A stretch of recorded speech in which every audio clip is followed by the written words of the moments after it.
Somewhere in the hills of Panama, a farmer named Rachel Peterson picked coffee cherries from a variety nobody wanted. Her family had tried to give the seeds away years earlier because they thought the plant was worthless. In 2004, they finally submitted it to a competition anyway, almost as an afterthought. It won. Not just won, it shattered the record for the highest price ever paid for coffee at auction. That one plant turned an ordinary hillside into one of the most valuable pieces of farmland on the continent. And that's the strange thing about owning a coffee farm. The difference between poverty and fortune can come down to a single tree nobody thought was worth planting. That's exactly why, right now, wealthy investors, tech executives, and even celebrities are quietly buying coffee land in Colombia, Ethiopia, and Hawaii, betting that they can find the next Rachel Peterson story. But for every farm like hers, there are thousands of others where the owner works just as hard and ends up broke. So, which one are you actually buying into when you buy a coffee farm? Let's find out. Coffee is grown in over 50 countries and consumed in nearly every one on Earth. It's one of the most heavily traded agricultural products in the world, and yet the person who grows it is almost always the poorest link in the entire chain. A $5 cup of coffee at your local cafe can trace back to a farmer who earned less than $2 for the raw beans inside it. That gap between what coffee is worth and what farmers actually get paid is the reason this business is so much more complicated than grow beans, sell beans, get rich. Before we go further, picture this. You've just bought 10 acres of hillside land in a coffee growing region. You've planted your first trees, and now you wait. Not for a few weeks, not for a season. You wait 3 to 4 years before those trees give you anything worth selling. No revenue, no paycheck, just monthly bills for labor, water, and fertilizer while your bank account slowly empties. Would you have the patience for that? Most people who buy into coffee farming don't fully grasp this until they're already a year in, and it's the single biggest reason so many new farms collapse before they ever get the chance to succeed. So let's talk about what it actually costs to get there. Raw, undeveloped coffee land isn't cheap, and where you buy it changes everything. Altitude is one of the biggest price factors because higher elevation means slower ripening cherries and richer flavor. High altitude land in Colombia's Coffee Triangle or in Ethiopia's Sidamo region can run anywhere from $3,000 to over $20,000 an acre. Buy low on a warm valley floor, and your land is cheap, but your coffee will likely taste unremarkable, destined for the bottom of the market before you've even planted a seed. Then comes planting itself. Seedlings run $1 or $2 apiece. A single acre needs somewhere between 500 and 1,000 trees, depending on spacing. Do the math on a modest 10-acre farm, and you're already deep into tens of thousands of dollars before a single cherry has turned red. Add irrigation, shade trees, fencing, worker housing, and processing equipment, and a small to mid-sized farm capable of producing genuinely good coffee typically needs somewhere between $100,000 and $500,000 just to get off the ground. Push into Brazil's mechanized commercial operations, and that number climbs into the millions. Here's a question worth sitting with. If you knew, going in, that you wouldn't see $1 of income for 3 years, would you still do it? Rachel Peterson did. So did thousands of farmers across Central America who never got a geisha-sized payoff. The land doesn't care about your patience. It only cares about water, altitude, and time. Once those trees finally mature, the real decision begins. And it's the one that decides whether a farm merely survives or actually thrives. Do you sell as a commodity or do you sell as specialty? Commodity coffee is priced off something called the C price, a number set daily on the New York Exchange, moved by weather, currency shifts, and traders who've likely never set foot on a farm.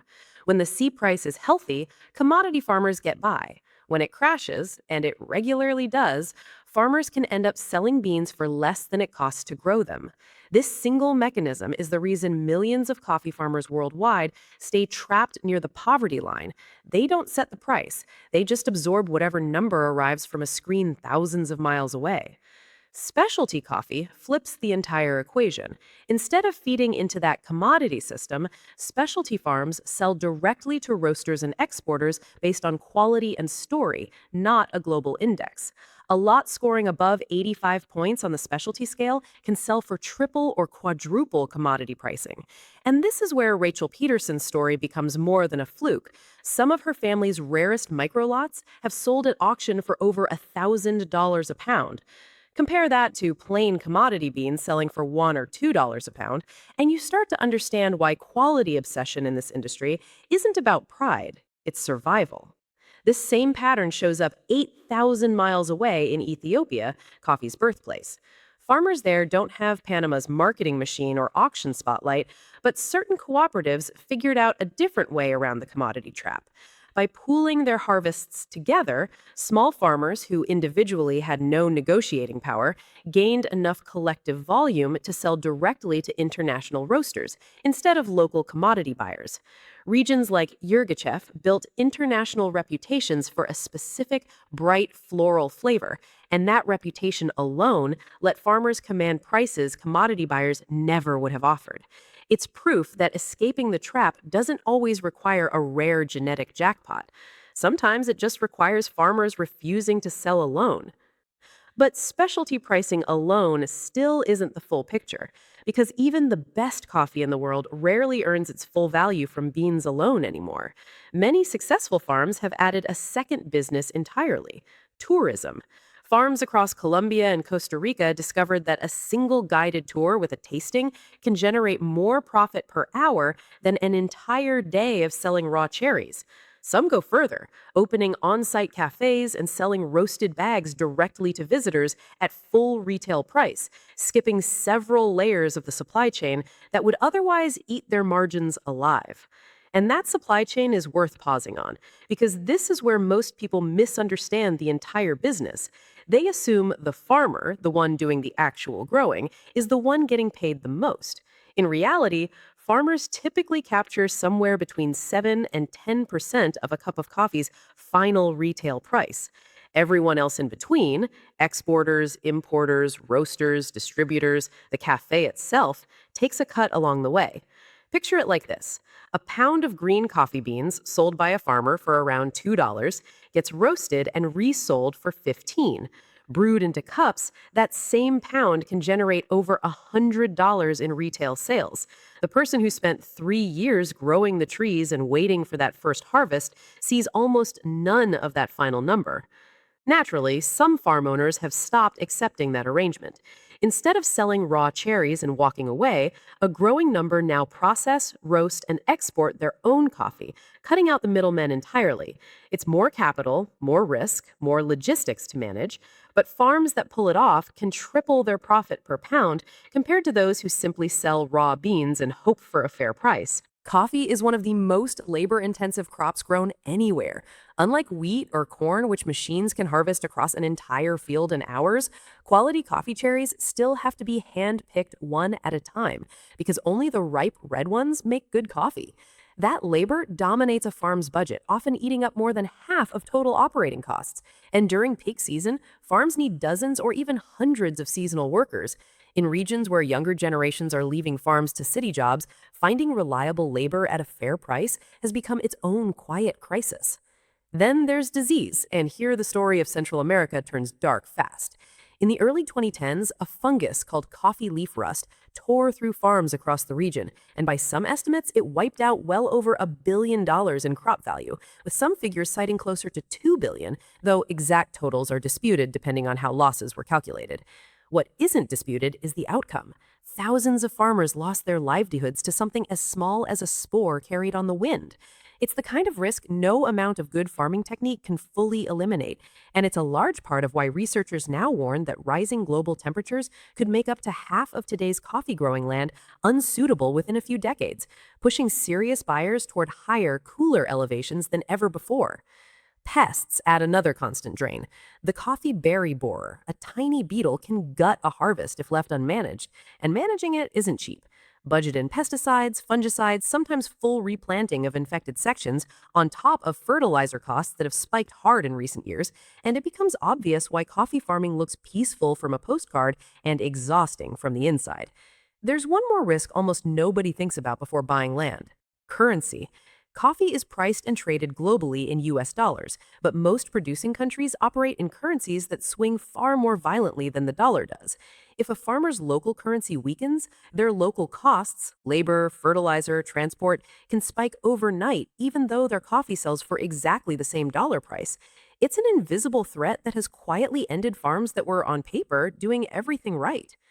So, who actually chooses to take on all of this? Here's where the psychology gets interesting. Owning a coffee farm isn't a business built for people chasing quick returns, and it tends to attract a very specific kind of person, someone drawn to working the land, tied to centuries of tradition, willing to trade fast profit for something that feels more permanent. Farm owners often describe an almost obsessive relationship with their crop, checking weather daily, judging cherry color by eye, treating each harvest less like a quarterly report and more like raising something that takes 3 years just to reach its first birthday.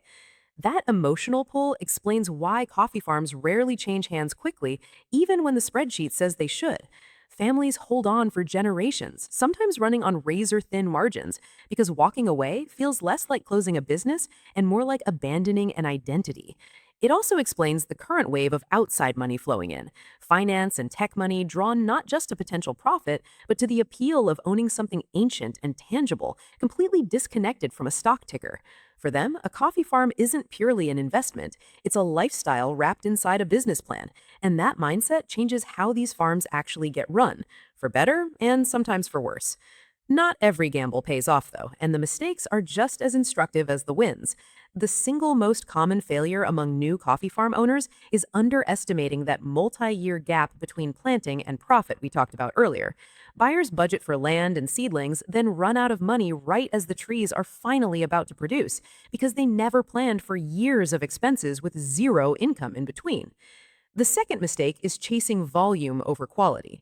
It's tempting to cram in as many trees as possible to maximize output, but overcrowded farms almost always produce weaker cherries, pushing owners straight back into the low margin commodity market they were trying to escape. Every successful farm we've looked at so far, Peterson's Geisha lots, Ethiopia's cooperatives, chose fewer, healthier trees over sheer quantity. The third mistake is refusing to diversify. Farms that depend entirely on raw bean sales are the most exposed when prices crash or weather turns against them. The farms that survive downturns are almost always the ones with a second income stream already built: tourism, direct retail, their own roasting operation, something that doesn't rise and fall purely on the commodity index. There's a fourth story worth adding here because it cuts the opposite direction from Panama's fairy tale. Kona, on Hawaii's Big Island, took a totally different route to premium pricing. It isn't the only place coffee is commercially grown in the United States anymore. Puerto Rico, California, and even parts of Texas now have working farms. But Kona built something the others haven't: a 100-year reputation and a name recognized worldwide. That branding alone lets Kona farmers charge $20 to $30 a pound at retail, often more than the coffee inside the bag would fetch from a less famous origin. It's a reminder that sometimes the story stamped on the bag is worth as much as anything happening in the soil. So, after land that can run into the hundreds of thousands of dollars, years of waiting with no income, disease that can erase a harvest overnight, currency swings you can't control, and a supply chain built to reward everyone except the person who grew the coffee, what's actually left for the farmer at the end of it? For a small farm still selling into the commodity market the traditional way, profit margins are thin, often just 5 to 15%, and in a bad year, farms can lose money outright. But a well run specialty operation, one that controls qualities, sells direct, and builds a second income stream, can push margins to 30 or even 50% on its best lots. A 10-acre specialty farm doing this well can realistically generate anywhere from 50,000 to several $100,000 a year in profit. The rare outliers, the farms that find their own geisha moment, can earn multiples of that from a single auction alone. So, is owning a coffee farm actually a good investment? It depends entirely on which version of this business you're prepared to build. Buy land, plant trees, and wait for commodity checks to arrive, and the odds are stacked against you, the same way they've been stacked against most of the world's coffee farmers for decades. But build for quality over quantity, sell direct instead of relying on middlemen, and treat the farm like a brand instead of a raw material supplier, and coffee farming becomes one of the quietest, most patient paths to real profit left in agriculture today. In the end, a coffee farm asks a question most modern businesses never bother to ask. Are you building something for next quarter or for the next generation? Somewhere in that same Panamanian valley where Rachel Peterson's family almost gave away a worthless plant, that question wasn't hypothetical. It was the difference between a farm that barely survives and one whose name ends up printed on a bag selling for $1,000 a pound, decades after the first tree went into the ground.